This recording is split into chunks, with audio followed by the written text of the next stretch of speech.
Pendant des mois, on est resté comme ça, séparés. Après, il y a eu d'autres phases, on s'est remis ensemble.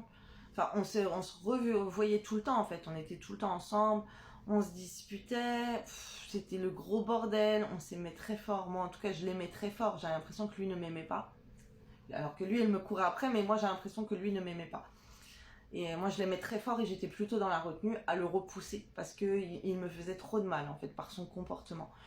Et c'était un amour incompréhensible. Donc on comprenait pas pourquoi on s'aimait autant et qu'on se faisait autant de mal. Ok, on se disait, moi je me disais c'est bon, je lâche l'affaire et je suis pas heureuse avec lui, je lâche l'affaire. Et là il y a eu un événement qui a chamboulé notre vie et là il y a eu un gros switch. Ok, il y a eu un gros switch. On n'avait pas eu encore la nuit noire de l'âme, ni lui ni moi.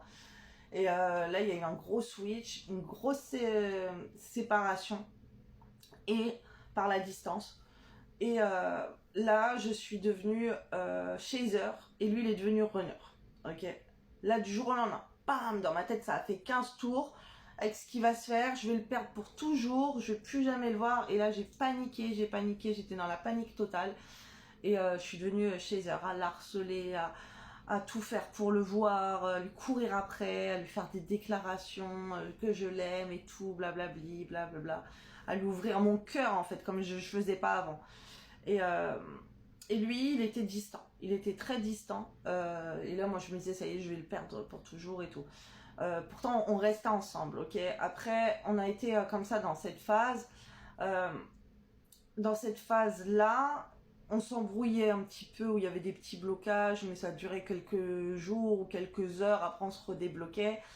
Dans cette phase, on a eu, après, une première séparation qui a dû durer 1 mois et demi. Et c'était ma première nuit noire de l'âme, à moi. Ok. Parce que là, c'était 1 mois et demi sans contact et on n'était jamais resté autant de temps sans se parler. Et c'était destruction intérieure pour moi. Et c'est là que je suis revenue à un éveil dans la spiritualité. Moi, j'étais très connectée par exemple à tout ce qui est paranormal. Depuis que je suis petite, en fait, moi je voyais les morts à 7 ans. À 7 ans, j'ai eu un événement dramatique dans mon enfance qui a fait que mes canaux euh, se sont ouverts, ok, sur le monde invisible. Et là, j'ai commencé à avoir des morts, des démons et tout, des entités. Et j'ai grandi avec ça vers 18 ans, 20 ans. Voilà, j'ai beaucoup approfondi pour savoir comment calmer le truc. J'étais très intéressée par le monde paranormal, le monde de l'invisible, les passeurs d'âmes, les médiums, les tirages de cartes, les nettoyages de lieux, ok, comment faire partir les entités sur les lieux, les énergies. Déjà, j'étais dans ce milieu-là un petit peu bizarre. J'ai même fait une sorte d'école à la Harry Potter. Bon, c'est pas de la sorcellerie, mais c'est une école où on rencontre plein de thérapeutes et de... C'est des cours en fait. C'est à Paris. C'est très intéressant. Tous les jours, il y a un agenda, il y a un planning. Il va y avoir des cours de Feng Shui, il va y avoir des cours avec des passeurs d'âme, il va y avoir des cours avec comment placer le miroir dans son logement. Il va y avoir les cours sur la cartomancie, sur un peu tout et n'importe quoi, sur le paranormal, sur les entités, il y a énormément de cours. Si ça vous intéresse, je vous ferai une vidéo là-dessus. C'était très intéressant. Donc déjà, voilà, moi je cherchais à faire partir ces âmes. J'ai découvert qu'il y avait des passeurs d'âmes, comment je pouvais m'occuper des entités qui venaient me voir, des morts qui venaient me voir depuis que je suis petite. Et voilà, là j'ai rencontré des gens comme moi, ok. Sauf que vers 23 ans, 24 ans, j'ai arrêté, j'ai stoppé tout ça, tout ce qui est paranormal, le monde invisible, j'ai stoppé parce qu'on peut arrêter aussi, on peut mettre une barrière pour ces êtres pour qu'ils ne viennent plus nous contacter. Et j'ai tout arrêté à 20 ans, 23 ans, entre 23 et 24 ans. J'ai tout arrêté et je suis restée 10 ans dans le déni total comme ça de mon côté spirituel, des dons que j'avais. Je sais que voilà, avant j'étais jeune, je faisais du magnétisme, je m'entraînais, voilà, il y avait des cours de magnétisme aussi, je m'entraînais à faire énormément de choses. Et là, j'étais dans le déni pendant plus de 10 ans. Première nuit noire de l'âme avec mon jumeau, allez hop, je retourne là-dedans. Je me remets à regarder des tirages de cartes. Quand j'étais jeune, on me disait que j'avais un don dans la cartomancie, que mes messages, moi j'avais pas du tout confiance en moi. Pour moi, je faisais ça à moi, mes copines, mais je n'avais aucune confiance en moi. Pour moi, c'était le mal. C'était pas un truc sain. Voilà, pendant 10 ans, j'ai essayé d'avoir une vie saine. Je me coupe de ça. Tout ça, c'est pas normal, c'est pas bien. Et j'étais athée, j'étais anti-religion, j'ai tout repoussé, tout. Et là, bam, à partir de la connexion avec ma flamme jumelle, cet éveil spirituel qui revient. À me dire, mais pourquoi je souffre autant pour quelqu'un dans ma vie?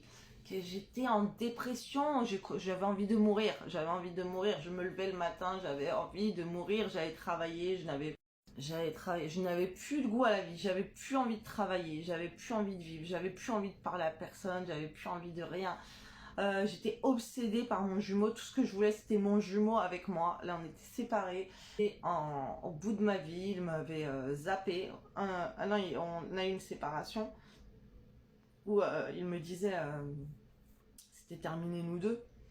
On se l'était dit 1000 fois, c'est terminé nous deux, mais là c'était passé comme c'est terminé nous deux, donc c'était vraiment terminé nous deux dans ma tête. Et pour moi c'était d'aller vivre sans lui, c'était plus possible, j'étais en dépression. Et moi, avant, 100 fois quand il me courait auprès, je disais c'est terminé nous deux, je veux plus de toi, je le bloquais de partout, tes affaires, je te les mets devant la porte, je veux plus voir ta tête, non, je vais porter plainte contre toi, c'est de l'harcèlement, non, franchement je voulais plus le voir, quitte à faire même intervenir des autres pour lui donner des trucs ou quoi. Franchement, il a douillé avec moi. Et là, ben, c'est moi qui douille. Moi, il voulait plus de moi, donc j'ai cru que j'allais mourir, j'avais envie de mourir en fait. Et c'est là que je suis retournée dans la cartomancie à regarder des tirages. Un jour, je regarde un tirage comme ça. J'écoutais mes chansons sur mon téléphone. J'écoutais des chansons normales. Et variété française, on va dire, ou des genres de musique que j'aime bien. Et là, je tombe sur un tirage. Bon, je regarde le tirage. Et là, ça parle de flamme jumelle. Et là, la dame, elle parle exactement de ce que je suis en train de vivre avec mon jumeau. Elle dit que je suis pas bien, elle dit que quelqu'un, il sort pas de ma tête et tout. Je me reconnais trop dans ce qu'elle me dit, dans tout ce qu'elle est en train de me dire. Et là, j'ai entendu la première fois de ma vie le terme flamme jumelle. Parce que sachez que pendant aussi que j'étais séparée de lui, il y avait que des trucs pour me faire penser à lui tout le temps. Juste des chansons que j'écoutais, son prénom, ses origines, tout qui me faisait penser à lui, mais tout le temps. Et c'était une obsession, je mourais d'amour pour lui, j'étais tellement malheureuse. Et je me disais, purée, lui il m'a fait oublier tous les autres, mais qui va me faire oublier lui? Mais c'est pas possible, comment je vais faire? Je peux pas. Je préfère mourir que de vivre sans lui, tellement il est inoubliable. C'était trop électrique nous deux, c'était trop fusionnel, passionnel, c'était l'amour fou, on était tellement heureux ensemble. Et là, je comprenais pas. Et je comprenais pas parce que quand il a été avec moi, il avait un comportement très destructeur et je ne comprenais pas comment il pouvait dire m'aimer autant et après faire des choses comme ça pour me détruire alors qu'on était ensemble. Il avait un comportement auto-saboteur, il sabotait tout pour moi. Il faisait tout pour que ça marche pas. Alors que c'était simple pour que ça marche parce que je suis pas compliquée, je lui demandais pas la lune, juste sa présence me suffisait, mais lui il était très sortir, les copains, faire des trucs. C'était très très compliqué. J'arrivais pas à vivre avec lui, pourtant j'étais très heureuse avec lui puisqu'il faisait des choses pour moi, il me faisait la cuisine, il était adorable, il était romantique, il faisait plein de trucs au top du top, mais il y avait beaucoup de choses qui n'allaient pas. D'où le fait que moi je le repoussais. Et je me disais c'est dommage parce que il fait tout pour montrer qu'il s'en fout de moi alors que moi je l'aime comme une dingue et en fait il me respecte pas et il fait tout pour nous détruire. Mais bon ça c'était avant la première phase, avant cette nuit noire de l'âme. Après donc là, hop, destruction, je suis pas bien, je retourne, j'ai un éveil spirituel, je retourne dans la spiritualité et je me dis waouh, spiritualité.